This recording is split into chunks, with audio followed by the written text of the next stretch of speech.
Bonjour à toutes et à tous, meilleurs vœux pour cette année 2021 et bienvenue pour assister à notre conférence. Je m'appelle Alexandre Dassonville et je suis en compagnie d'Antonin Paul. Bonjour à tous. Et aujourd'hui, on va vous présenter alors un sujet qui est plutôt d'actualité. On en a beaucoup parlé et entendu parler surtout en la fin d'année dernière, notamment le mois de novembre-décembre. Qui est l'écologie et la transition écologique de toutes les entreprises. Donc on a pu voir qu'il y a beaucoup d'entreprises qui ont déjà pris des mesures et des engagements pour courant 2025, 2050, pour plusieurs années en tout cas, dans le but de réduire leur impact environnemental au sein de leurs activités. Et nous, on va vous présenter comment est-ce qu'on peut réduire notre impact environnemental au sein des systèmes d'information, donc des directions de systèmes d'information ou soit des services informatiques de l'entreprise. Donc, de quoi on vous parler aujourd'hui? Dans un premier temps, on va vous montrer un petit peu quelques chiffres et l'impact du numérique sur l'environnement.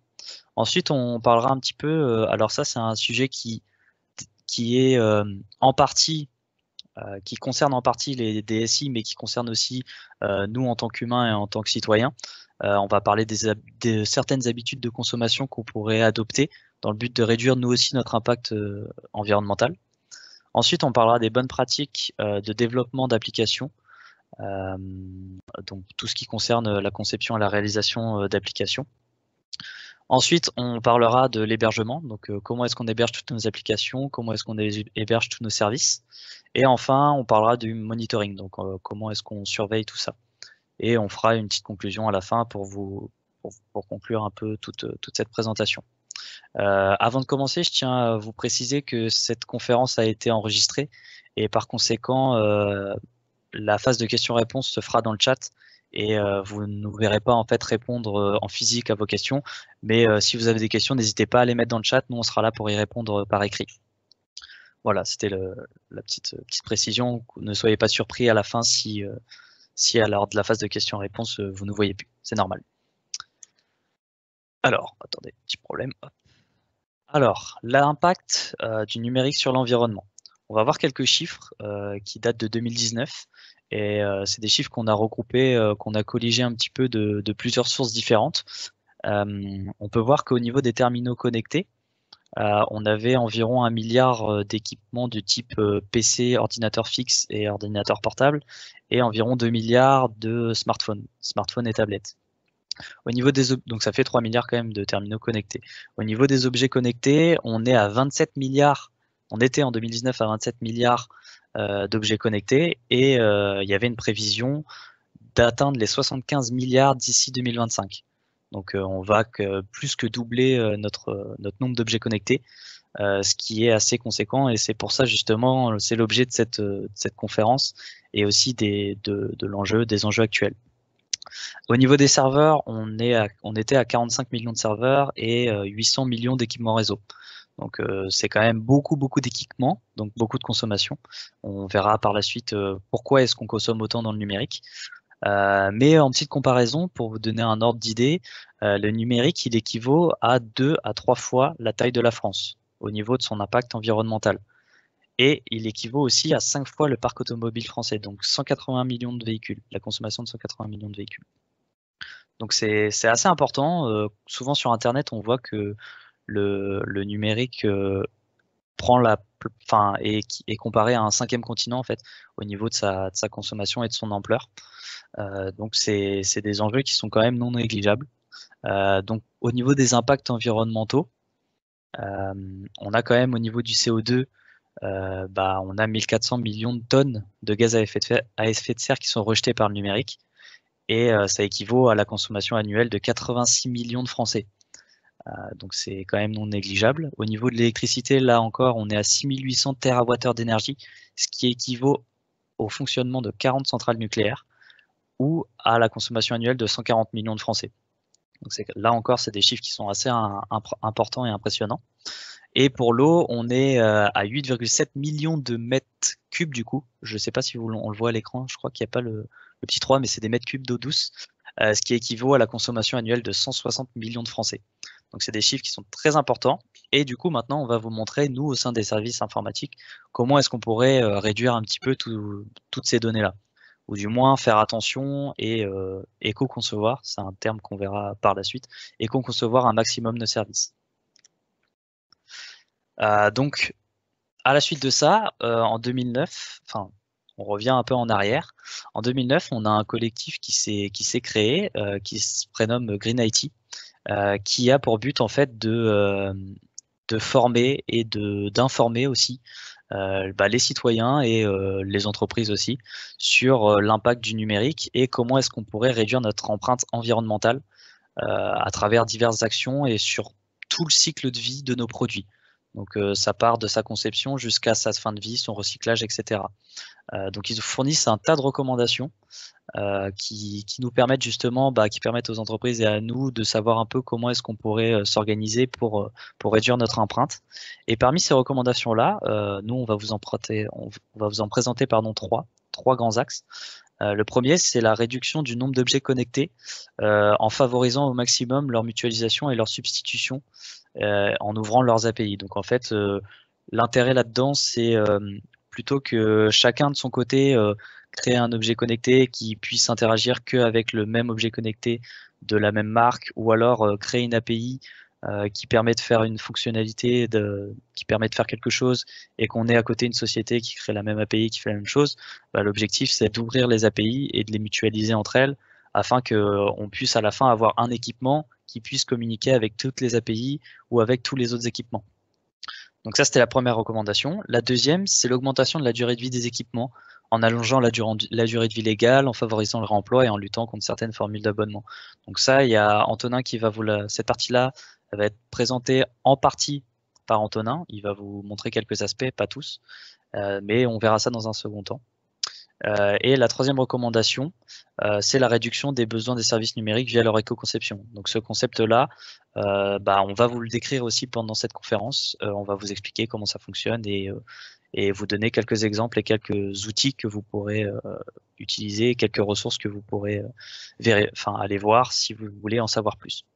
La première recommandation, on n'en parlera pas dans cette conférence. On en parlait ici parce que c'est quand même un point qui est assez important, mais on n'en parlera pas par la suite.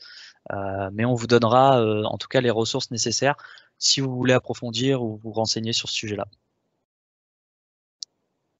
Voilà, maintenant je vais enchaîner sur quelques conseils de consommation. Donc déjà, les deux premiers points qu'on peut voir apparaître, c'est le neuf n'est pas souvent la bonne solution. C'est essayer d'acheter un minimum d'appareils neufs, d'ordinateurs, téléphones.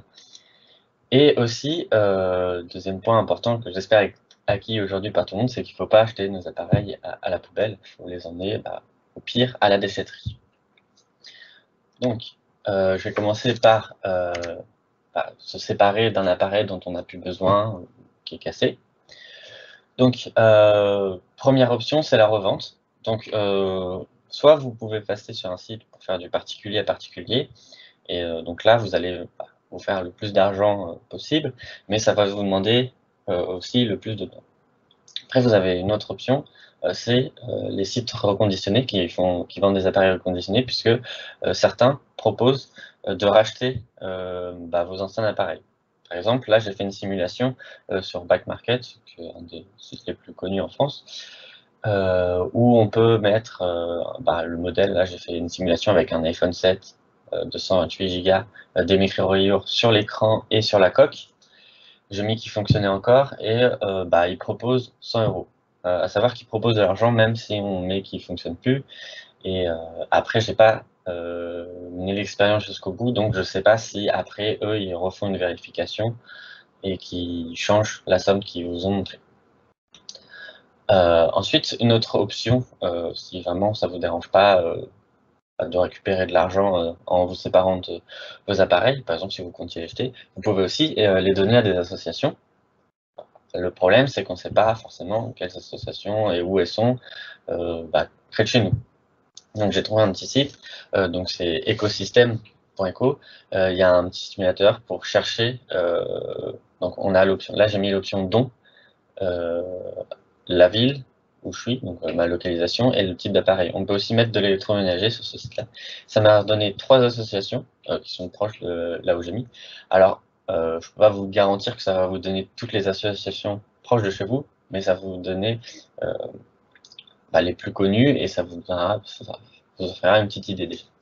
À savoir que sur le site, on peut aussi choisir d'autres options, rachat, quand on achète un nouvel appareil, il y a certaines entreprises qui vont vous proposer de faire ça, ou aussi les déchetteries, puisque comme je l'ai dit, il ne faut pas jeter à la poubelle, faut au pire mettre en déchetterie si vraiment, soit il est complètement cassé, donc inutilisable, ou si juste dans ce cas-là, en fait, sinon vous le donnez ou vous le revendez. Ensuite, pour tout ce qui est achat, faut éviter le neuf. Le neuf, ça sert, selon moi, uniquement dans des cas précis, en fonction de votre métier. Soit vous avez vraiment besoin d'une machine très puissante ou de dernière nouveauté, mais c'est vraiment sur des métiers ciblés. Dans la plupart des cas, un appareil reconditionné ou d'occasion, ça suffit. Alors, l'occasion, c'est plus particulier à particulier. Après, reconditionné, c'est plus intéressant. On va trouver moins d'offres intéressantes. Mais il y a une petite garantie de 6 mois quand on achète et normalement les appareils, quand ils sont réceptionnés par les compagnies qui nous vendent les appareils reconditionnés, ils les inspectent un peu pour vérifier qu'ils vont pas claquer au bout d'une semaine. Donc c'est une meilleure garantie que l'occasion. Après, il y a une autre option aussi qui est assez intéressante, c'est la location. Donc ça commence à se développer, c'est pas encore assez développé, mais on commence à trouver des options de location de téléphone, de smartphone, et d'ordinateurs portables, et aussi, j'en reviendrai après, de serveurs carrément. Et aussi, un autre truc qui est intéressant, c'est que depuis le début de l'année, il y a la loi anti-gaspillage qui est entrée en application, et un des points, c'est de fournir un indice de réparabilité pour les appareils. Donc, en plus, maintenant, quand vous allez pouvoir choisir vos appareils, vous allez pouvoir voir la facilité de réparation. Donc maintenant, je vais laisser Alex continuer sur l'éco-conception. Alors, donc là, on va vous présenter. Je vais vous présenter le début de l'éco-conception et Antonin vous présentera la fin. C'est-à-dire qu'en fait, dans l'éco-conception, ça englobe, comme je vous disais tout à l'heure, la quasi-totalité des services numériques de nos outils. Donc en fait, dans l'éco-conception, on a la phase de conception du produit, la phase de réalisation du produit, sa maintenance, son hébergement, son monitoring et après sa fin de vie. Donc moi, je vais vous parler plutôt les principes de conception et réalisation de l'éco-conception et Antonin vous présentera lui la partie hébergement et monitoring, donc surveillance. Alors attendez, hop, que je reprenne le contrôle. Tout d'abord, ce qu'il faut savoir, c'est, je vous en parlais tout à l'heure, et c'est la raison pour laquelle le numérique a un impact environnemental aussi important, c'est quels sont les facteurs en fait qui influencent justement notre consommation. Donc quels sont les facteurs qui font que le numérique prend autant de place et a une empreinte environnementale aussi importante.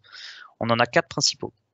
On a les processeurs, la mémoire vive, le stockage et la bande passante. Ce qu'il faut savoir, c'est que le numérique, c'est un ensemble d'équipements qu'on pourrait diviser un peu en 3 couches. Donc on a la couche utilisateur, donc les équipements que vous avez, à savoir vos smartphones, vos ordinateurs portables, vos tablettes, etc., vos équipements connectés aussi, qui contiennent du coup, pour la plus grande partie, les trois facteurs qu'on a ici, donc à savoir des processeurs, de la mémoire vive et du stockage, donc qui ont une consommation électrique. Ces équipements-là, ils vont connecter avec des serveurs qui sont distants, donc une infrastructure de serveurs, par exemple, des data centers, etc., à travers une bande passante. Donc en fait, les deux autres couches, la deuxième couche, ça va être la bande passante, donc les réseaux Internet, les réseaux informatiques, pardon. Et la dernière couche, ce sera tout ce qui est serveurs, qui eux aussi comportent des processeurs, de la mémoire vive, du stockage, etc., en grande partie. Donc c'est vraiment ces 3 facteurs-là qui sont très importants et qui sont les facteurs clés dans notre consommation. Et on va voir du coup comment est-ce qu'on pourrait améliorer les performances de ces composants-là, ou alors les alléger au maximum pour pouvoir réduire notre empreinte. Donc pour ce qui est de la conception d'application, ce qu'il faut savoir aussi, c'est que là, on va vous présenter un petit peu quelques exemples, mais on n'aura pas le temps de tout vous montrer et on vous donnera justement des ressources supplémentaires que vous pourrez aller voir et consulter pour en apprendre beaucoup plus à ce sujet-là. Donc là, on va vraiment vous faire une présentation rapide parce qu'on n'a pas vraiment beaucoup de temps, mais on vous fournira après toutes les ressources nécessaires si vous voulez approfondir tout ça. Donc au niveau de la conception, ce qu'on pourrait faire, c'est changer nos process. Donc ça, on le voit, on l'a vu depuis maintenant quelques années. Vous, en entreprise, vous l'avez sûrement soit déjà en place, soit peut-être déjà pensé, soit vous avez déjà entendu parler de ça. Si vous êtes étudiant, vous avez peut-être déjà pratiqué tous ces process-là en entreprise. Le premier qu'on va vous présenter, c'est l'agilité. Alors les bienfaits de l'agilité, il y en a beaucoup, mais appliqué à l'environnement en tout cas, ce qu'on peut retenir, c'est que on a quand même 75% généralement, ça c'est un constat qui a été fait, 75% des applications qu'on réalise pour des clients, ou alors, enfin oui, pour des clients, peu importe lesquels, on a 75% de leurs fonctionnalités qui ne sont pas ou peu utilisées. Donc au final, ça nous fait une petite proportion de tout ce qu'on développe qui est utilisé par le client. Donc ça nous fait de la consommation un peu inutile, parce que à quoi bon implémenter, à quoi bon consommer de l'électricité pour des fonctionnalités qu'on n'utilise pas, ce qui alourdit aussi bien nos terminaux que la bande passante. Donc l'agilité permettrait en fait, alors l'agilité, oui, peut-être qu'il y en a qui savent pas ce que c'est une pratique en fait qu'on met en place en entreprise, dans laquelle on va généralement se rapprocher du client et concevoir en fait son produit avec lui sur une période en fonctionnant en fait par itération successive. Donc l'objectif, on a souvent une comparaison d'une trottinette. Et pour créer une trottinette, en fait, on va d'abord lui créer de ses roues, après créer sa base, ensuite créer son guidon, et après la trottinette, elle pourra fonctionner. Donc c'est un peu le même concept en agilité et appliqué à l'informatique. Et pour en revenir du coup à l'avantage de ça, c'est que on va avec le client développer uniquement les fonctionnalités dont il a besoin, plutôt que de développer les fonctionnalités qu'il n'a pas besoin. Et du coup, rien qu'en faisant ça, on va diminuer notre empreinte environnementale et on va être beaucoup plus écologique. Le deuxième aspect qu'on pourrait changer, c'est la quantification des besoins. Donc ça, c'est lorsqu'on va être avec le client, il va nous dire, bah voilà, moi je veux un logiciel qui fait, je sais pas, peut-être une plateforme de e-commerce par exemple. Et le but, ça va être de quantifier en fait ses besoins. Donc sur sa plateforme de e-commerce, il va peut-être avoir un besoin de disponibilité qui est assez important. Ça, il va falloir le quantifier. L'objectif, ça va pas juste être de dire mon application, je veux qu'elle soit disponible la plupart du temps. La plupart du temps, c'est trop vague. Il faut pouvoir quantifier tout ça. Et en fait, en quantifiant ces besoins-là, aussi bien sur l'aspect performance de l'outil, mais au niveau fonctionnalité aussi, eh ben, on va diminuer notre empreinte environnementale. Donc ça, c'est deux aspects qu'on pourrait changer au niveau de la conception. Ce qu'on pourrait rajouter aussi, alors ça, c'est un aspect un petit peu plus technique, mais qui est intéressant de prendre en compte et de comparer, c'est en fait la saisie assistée à l'autocomplétion. Alors la saisie assistée, c'est ce que vous pouvez voir à gauche et ce que vous retrouvez dans notamment les formulaires d'inscription à des sites internet ou ce que vous retrouvez aussi lorsque vous rentrez vos coordonnées bancaires sur des sites, sur des applications. C'est en fait, on va vous aider dans la saisie de vos informations. Typiquement, ce que vous voyez à l'écran là, c'est un mot de passe qui doit pas dépasser plus de, ouais, c'est 8 caractères, qui doit faire qui doit faire 8 caractères ou plus, et qui doit inclure un chiffre. Donc ça, c'est de la saisie assistée. On va assister l'utilisateur en lui indiquant ce qui doit rentrer dans la case en question. Vous pouvez retrouver pareil des masques de saisie. Comme je disais pour vos coordonnées bancaires, par exemple, quand vous rentrez votre CVC, donc le code à 3 chiffres, si vous essayez de rentrer 4 chiffres sur votre clavier, vous verrez que le 4e chiffre n'apparaîtra pas. Donc ça aussi, c'est de la saisie assistée. À l'inverse, on a de l'autocomplétion, qui est le petit gif que vous pouvez voir à votre droite. Et l'autocomplétion, en fait, c'est lorsque l'utilisateur va rentrer un caractère, on va chercher toutes les informations que nous, on a dans notre base de données et qu'on a en lien avec ce que l'utilisateur a rentré et lui proposer un ensemble de mots-clés ou alors un ensemble de phrases qui pourraient remplacer les caractères qui ont été entrés. L'inconvénient qu'on a avec l'autocomplétion, comme on peut s'en douter, c'est que à chaque caractère, on va avoir une interaction avec le serveur distant. Donc, c'est-à-dire qu'à chaque fois que vous allez appuyer sur une touche de votre clavier, on va envoyer une information au serveur qui va devoir faire tout un tas de requêtes pour pouvoir ensuite nous renvoyer un tas d'informations que nous, on va pouvoir récupérer. Donc, vous imaginez cette opération-là pour un caractère. Si on applique ça à un ensemble à une phrase qui fait une cinquantaine de caractères, ça va nous prendre beaucoup de bandes passantes. Et ce qui peut être intéressant du coup dans la conception des applications, c'est de se poser la question, est-ce qu'on a besoin vraiment d'implémenter une autocomplétion Ou alors, est-ce qu'une saisie assistée peut nous suffire?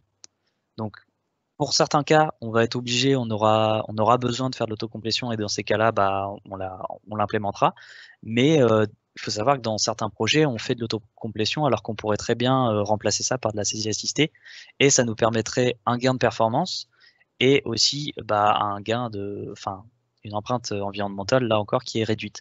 Donc ça, c'est des questions qu'on pourrait se poser au niveau de la conception et qui ont vraiment un gros avantage une fois que le produit est réalisé sur tous ces aspects-là.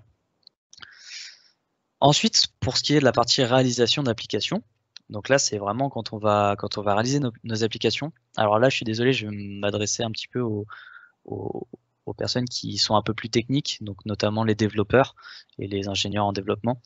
Je vais essayer de faire ça, d'expliquer ça de la manière la plus simple possible pour que ce soit compréhensible par tout le monde.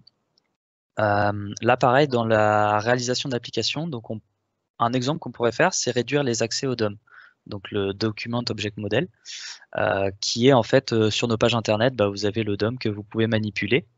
Et on peut voir que bien souvent, quand on fait quelques modifications sur ce DOM-là, ou sur cette page internet-là, on va modifier dans certains cas tout notre DOM. Donc en fait, quand on rafraîchit une page, c'est tout notre DOM qui est rechargé. Donc c'est un tas d'informations qui vont être communiquées avec le serveur et c'est des gros fichiers qu'on recharge parce qu'au final, une page internet, c'est ni plus ni moins qu'un fichier qu'on va charger. Donc si on recharge le même fichier en permanence, vous vous doutez bien qu'on va plus consommer que si on rechargeait qu'une partie de ce fichier-là. Donc pour manipuler un peu tout ça, on a une librairie qui s'appelle Shadow DOM et qui nous permet en fait de manipuler une partie de notre DOM, donc une partie de notre page, sans avoir besoin de recharger toute cette page-là.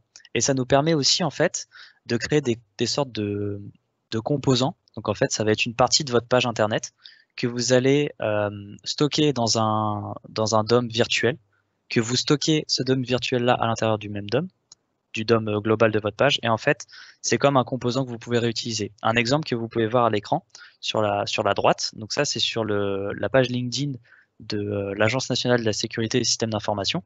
Quand vous allez sur une de leurs publications, notamment cette publication-là, vous avez une balise de vidéo que vous pouvez voir affichée.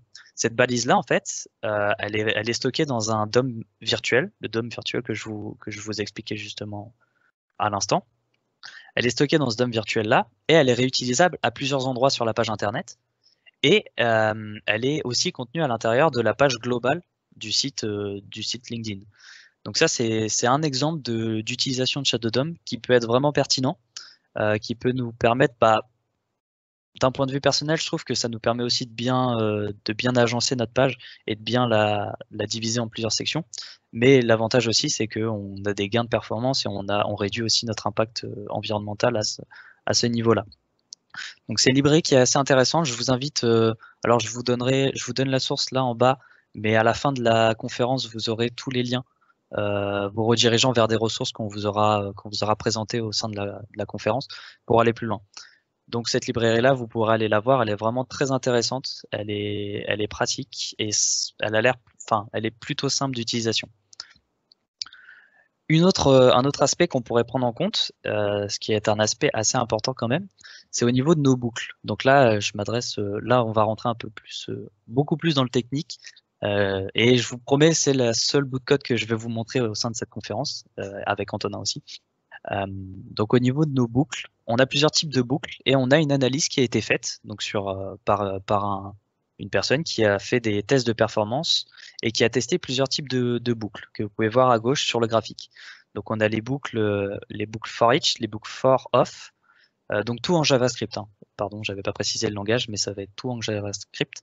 La boucle for basique et la boucle for inversée. Donc on peut voir sur ce graphique-là, quand on le regarde, que les boucles for each et for off sont beaucoup plus longues à s'exécuter et impactent le plus les performances de vos applications comparé aux boucles for et for inversé. Alors, comment est-ce qu'on peut expliquer ce phénomène? C'est tout simplement parce que dans nos boucles for each et for off, à chaque itération, on va créer une nouvelle variable et stocker l'indice, stocker en fait notre imaginons que vous avez une collection que vous parcourez. Le premier élément, on va le stocker dans une variable. en utilisant le for each et for of. À l'inverse, si on utilise une book for, si on itère sur notre collection, de base, l'item i ne sera pas stocké dans une variable. Donc en fait, on a un gain de performance puisque on prend moins de place en mémoire. C'est la raison pour laquelle en fait les book for et for inversés sont moins gourmandes, on va dire, et du coup mettent moins de temps à s'exécuter. Et ensuite, si on se focalise sur ces deux boucles for, pourquoi est-ce que la différence est aussi importante comme on peut le voir sur le graphique? On a quand même quasiment 3 fois le temps d'exécution de la boucle for est égal à 3 fois le temps d'exécution de la boucle for inversée. Comment est-ce qu'on peut expliquer ce phénomène? C'est tout simplement parce que on peut le voir sur la droite, notamment, on a une boucle for qui s'affiche normalement, enfin une boucle for basique, dans laquelle on va déclarer un attribut i qui va être égal à 0 et qui va s'arrêter en fait à la longueur de notre collection. Donc si on a par exemple 10 éléments de notre collection, on va faire un i allant de 0 à 10, de 0 à 10, et qui va s'incrémenter à chaque fois. Donc ça c'est pour la boucle for, mais l'inconvénient qu'on a, c'est qu'en fait quand on utilise cette instruction là que vous voyez à l'écran, donc collection.length, on va calculer en permanence la taille de notre collection pour pouvoir pour itérer sur nos items de notre collection. Ce qu'on va faire avec la méthode inversée, du for inversé, c'est qu'en fait, plutôt que de créer un i égal à 0 dès le début, on va attribuer la longueur de notre collection à i. Donc c'est-à-dire qu'en fait, au lieu de passer de faire de 0 à 10, on va faire de 10 à 0. Donc en fait, le i va être égal à la longueur de notre collection. Ici, on ira décrémenter, on ira faire i supérieur ou égal à 0. Donc tant que i n'est pas égal à 0, on va itérer sur nos éléments. Et ici, plutôt que de faire i++, on va faire i-. Donc ça va nous permettre du coup des gains en performance puisqu'on n'aura pas besoin de recalculer en permanence la taille de notre collection puisque notre indice de base va partir de cette taille-là. Donc on a juste à le décrémenter et voir à quel moment il tombe à 0. Ce qu'on peut faire aussi, donc là c'est une petite astuce dans notre boucle for, plutôt que d'avoir, si je reviens à la boucle for normale, plutôt que de recalculer à chaque fois la taille de notre collection, ce qu'on pourrait faire, c'est d'abord dans une variable stocker la taille de notre collection, et ensuite dans notre boucle for, appeler cette variable-là. Donc là, comme vous pouvez le voir, j'ai une variable qui s'appelle collection length, à laquelle je calcule la taille de ma collection, et cette variable-là, je vais l'appeler au sein de ma boucle for, et ça va être, on va avoir des gains de performance puisqu'en fait on n'aura pas à recalculer puisque cette variable-là va être égale à un nombre, et ce nombre-là, on n'aura pas besoin de le calculer puisqu'on l'a déjà. Donc ça c'est une petite astuce qui pourrait peut-être nous rapprocher en fait des performances qu'on peut avoir avec la boucle for inversée, et qui pourrait aussi nous donner dans certains cas, en fait, la boucle for inversée, peut-être que vous ne pourrez pas l'utiliser. Ça va dépendre si en fait vous voulez itérer à tout prix votre collection dans l'ordre croissant. Et si jamais vous pouvez vraiment pas l'itérer dans l'ordre décroissant, vous ne pourrez pas faire la boucle inversée, for inversée. Donc l'astuce qu'on pourrait faire, c'est utiliser une boucle for et utiliser cette astuce de créer la variable, de l'appeler dans la boucle for. Ça nous permet de gagner en performance et d'avoir des performances similaires à la boucle for inversée. Donc voilà, ça c'était une petite astuce qu'on pourrait mettre en place. Il y en a vraiment énormément d'autres qu'on peut retrouver. Et du coup, je vais vous montrer où est-ce qu'on pourrait se former ou approfondir un peu tous les sujets que là, je viens de vous exposer. On a le site de GreenIT, donc GreenIT que je vous parlais tout à l'heure, l'organisme, qui répertorie tout un tas d'articles et de ressources également sur comment s'informer sur l'éco-conception, le numérique durable, etc. Vous avez le site W3C, donc ça pour tout ce qui concerne les développeurs. W3C vous donne beaucoup de bonnes pratiques de développement, notamment en JavaScript et développement web. Mais ça peut être utile aussi dans d'autres langages pour des applications qui ne sont pas forcément sur le web. Donc c'est vraiment super intéressant. Il y a pas mal d'astuces qui sont données sur ce site-là. C'est vraiment très intéressant. Je vous la conseille. Vous avez le livre Éco-conception web, les 115 bonnes pratiques, qui lui a été écrit par Frédéric Bordage et qui regroupe, comme je viens de vous le dire, et qui regroupe notamment les pratiques que je viens de vous montrer là. C'est un ensemble de 115 bonnes pratiques que vous pouvez mettre en place pour éco-concevoir vos applications. Donc vous allez retrouver à l'intérieur de la conception, la réalisation, pareil l'hébergement de vos applications. Et vous allez avoir plein d'astuces. Donc ça s'adresse beaucoup quand même aux développeurs parce qu'il y a beaucoup de code à l'intérieur. Mais c'est vraiment une ressource très très intéressante qui nous permet en fait de gagner en performance et de réduire aussi notre impact écologique. Alors en plus sur ce livre-là, l'avantage c'est que pour chaque astuce qui est donnée, vous avez la difficulté d'implémentation au sein de l'entreprise ou alors au sein du logiciel.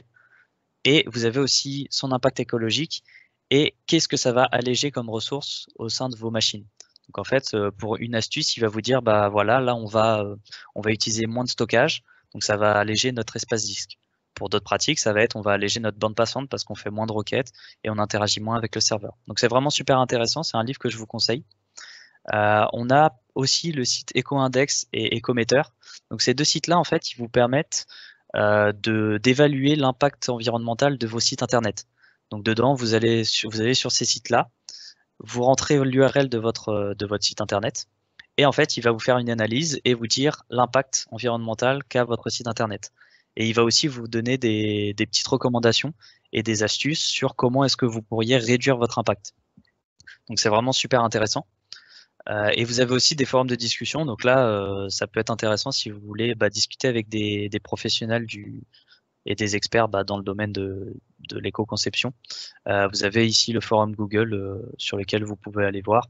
Alors là, vous pouvez pas cliquer sur les liens, mais pareil, on vous les mettra dans la conversation, de la conférence.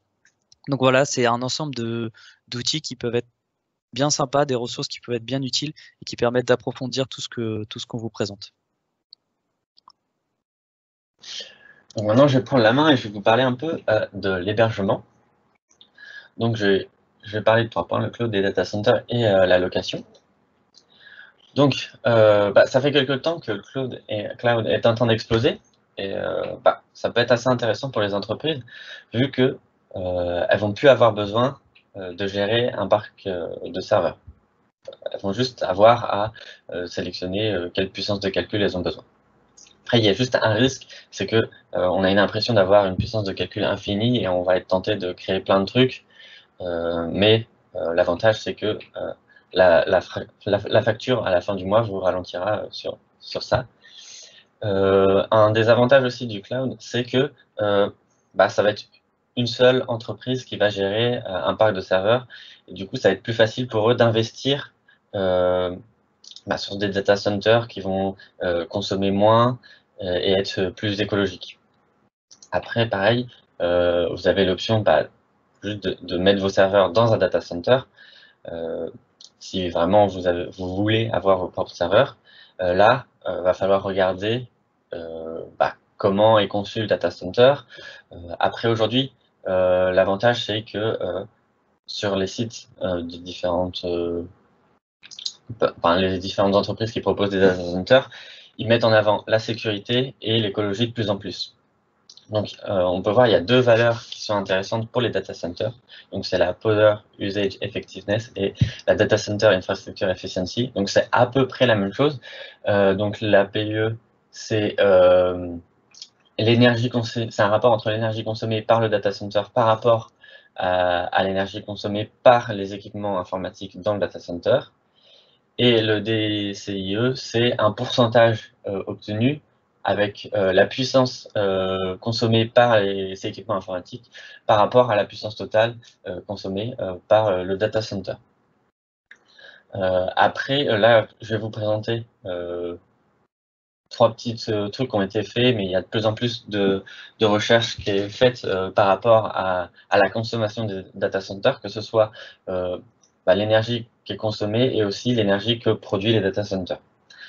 Ensuite, de plus en plus d'entreprises, des grosses entreprises qui font du cloud ou des data centers, essaient d'utiliser, visent le 100% d'énergie renouvelable. Et après, la dernière option, c'est la location. Si vraiment vous voulez une baie de serveurs chez vous, vous pouvez louer des serveurs pendant le temps d'un projet. Et c'est assez intéressant parce que du coup, ça vous évite d'acheter des serveurs ultra performants qui vont vous coûter très cher. Et au bout d'un certain nombre d'années, vous allez juste vous en débarrasser. Là, vous pouvez louer pendant un temps donné vos serveurs. En plus, l'entreprise, j'ai vu une entreprise, donc c'est Novirent, ils proposaient de vous aider à l'installer, et puis il y en a certaines aussi qui vont vous proposer d'aider aussi sur la consommation, donc l'isolation du bâtiment où vous allez mettre vos serveurs. Donc c'est assez intéressant comme dernière option, mais je conseillerais plus quand même Cloud et Data Center. Après, c'est surtout une question de sécurité aujourd'hui. Donc maintenant, je vais vous parler d'un petit exemple pour les data centers, et là, ça va être plus Azure, le cloud. Donc c'est Microsoft. En 2018, ils ont lancé une expérience, c'est de mettre des serveurs sous l'eau.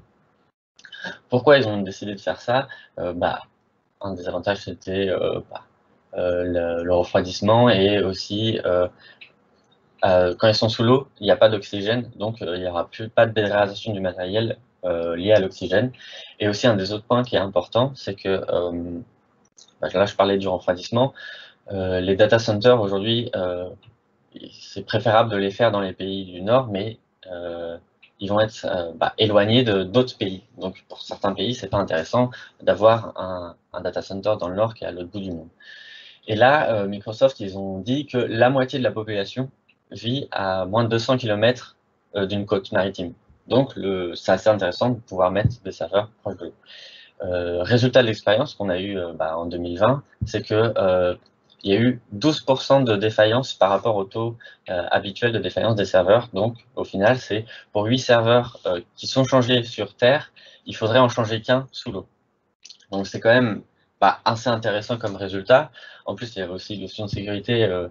Pour aller chercher physiquement vos serveurs sous l'eau, c'est assez compliqué. La seule critique qu'on peut mettre à toute cette expérience, c'est qu'on n'a aucun retour sur l'impact écologique sur les fonds marins de mettre des serveurs. En plus, en général, on va produire de l'électricité, soit avec la marée, les vagues, ou les éoliennes. Donc, on va mettre pas mal d'infrastructures dans l'eau, et on a déjà vu, on peut voir déjà des articles sur la question sur les fonds marins, quel impact ça a sur la vie marine. Donc, expérience très positive, mais aussi, il faudrait aussi des résultats sur les fonds marins, des données sur ça. Un autre exemple, donc c'est une entreprise suisse. Alors eux, à la base, c'était dans un contexte de sécurité. Ils ont décidé de couper leurs serveurs la nuit. Donc, les serveurs ne tournent que pendant les heures de bureau. Donc, bien sûr, ça ne peut pas être fait pour toutes les applications, mais pour certaines de vos applications, plus peut-être internes, ça peut être intéressant de couper vos serveurs la nuit. Donc, eux, ils ont fait ça par rapport à l'explosion des ransomware, mais ils se sont aussi aperçus que d'un point de vue écologique, c'était pas mal, parce qu'ils avaient 40 à 70% d'économie d'électricité sur leurs serveurs, parce que comme les serveurs ne tournent pas, ils ne consomment pas d'électricité. Donc c'est assez intéressant. Ensuite, un autre truc, donc là, on a parlé plus de la consommation d'électricité, donc la consommation d'énergie, mais les data centers, il y a de l'énergie aussi qu'ils produisent. Donc une de ces énergies-là, c'est ce qu'on appelle la chaleur fatale. C'est la chaleur qui est produite par toute l'infrastructure et qui n'est pas vraiment réutilisée. De plus en plus, on commence à les réutiliser. Ce qui se fait pas mal, c'est de récupérer la chaleur produite par les data centers, par nos serveurs, pour chauffer des bâtiments. Il y a, par exemple, sur Dalka, ils le disent sur leur site, ils utilisent la chaleur des data centers pour chauffer des bâtiments. Et aussi, une autre alternative, donc là, c'est plus peut-être pour un bâtiment, pour chauffer un bâtiment, c'est Steamergy, c'est une entreprise qui propose des chaudières numériques. Donc, de ce que j'ai vu, c'est qu'ils vous proposent d'installer une chaudière dans un bâtiment avec une baie de serveur dedans. Et ils vont vous envoyer des calculs à faire, et c'est le fait de faire tourner les serveurs qui va chauffer un ballon d'eau, et du coup, vous allez pouvoir avoir du chauffage. Donc voilà, là, c'était quelques petits exemples qui existent, qui sont intéressants à citer, sur tout ce qui est recherche qui est faite au niveau de la consommation des data centers. Donc c'est un point important, mais de mon point de vue, on en parle plus et c'est déjà plus en marche que l'éco-conception. Donc c'est intéressant aujourd'hui de voir ce que vont proposer les différents data centers, les différents services de cloud, quand vous allez choisir votre service, en plus des coûts qui restent quand même, je pense, les coûts et la sécurité assez importants, mais il faut aussi essayer d'inclure le plus possible maintenant l'écologie. Et pour finir, je vais vous parler un peu de monitoring, puisque là, on vous a parlé, on vous a présenté des moyens de réduire la consommation, et ce serait bien aussi de faire du monitoring pour vraiment se rendre compte des bienfaits des décisions qu'on va avoir prises. Donc il y a plusieurs options. Sur les solutions de monitoring de serveurs qui existent aujourd'hui, il y a pas mal de plugins. Alors soit ça va être des plugins fournis par les constructeurs pour surveiller l'état de vos machines et la consommation, ou sinon vous pouvez aussi mesurer la consommation en sortie de vos onduleurs, donc qui va vers les serveurs, pour mesurer votre consommation. Je sais par exemple que sur Centreon, il y a un plugin, donc c'est Centreon MBI, qui vous permet de faire des rapports. Une des options, c'est de faire un rapport sur la consommation électrique de vos machines. Donc, ça vous permet aussi de faire des bilans sur vos consommations annuelles et voir les changements, voir l'impact des changements que vous avez pris pour consommer moins. Après, dernier truc, c'est le cloud. Vous n'allez pas pouvoir mesurer vraiment la consommation électrique que vous avez fait, puisque vous n'avez pas du tout la main sur les serveurs, mais une option, c'est de monitorer la consommation du processeur, la mémoire, puisque, comme Alexandre vous l'a présenté, c'est aujourd'hui ce qui consomme le plus. Donc, avec ces trois valeurs-là, si vous décidez de faire de l'éco-conception, vous allez pouvoir vraiment vous rendre compte de l'impact que vous aurez. Après, il y a un autre truc que je trouverais aussi intéressant à citer, alors là, c'est une entreprise que j'ai trouvée, c'est Green System. Donc c'est pas les seuls, mais ils vous proposent de monitorer carrément toute la consommation d'un bâtiment. Donc ça peut être intéressant, par exemple, de mettre dans vos data centers, si vous êtes une grosse entreprise avec des data centers, ou dans les bâtiments de l'entreprise, tout simplement, et pas forcément du coup monitorer les serveurs, mais aussi la consommation des PC des utilisateurs, puisque je le rappelle au cas où, il faut éteindre par exemple ces machines la nuit. Donc là, Green System, c'est une option, c'est une solution complète de monitoring. Donc vous allez avoir une interface et vous allez pouvoir, ils vont fournir des boîtiers, l'installation, pour mesurer l'électricité, l'eau, le gaz, enfin toutes les énergies, c'est ce qu'ils mettent sur leur site. Et donc ça peut être assez intéressant alors là, on sort un peu de la DSI, mais pour l'entreprise globale, pour vraiment se rendre compte de son impact. Donc voilà, donc on vous remercie pour votre attention. Pour rappel, on va mettre dans la description tous les liens qu'on a pu citer pendant la conférence et aussi de sources. Donc on vous remercie et on vous souhaite une bonne journée. Bonne journée.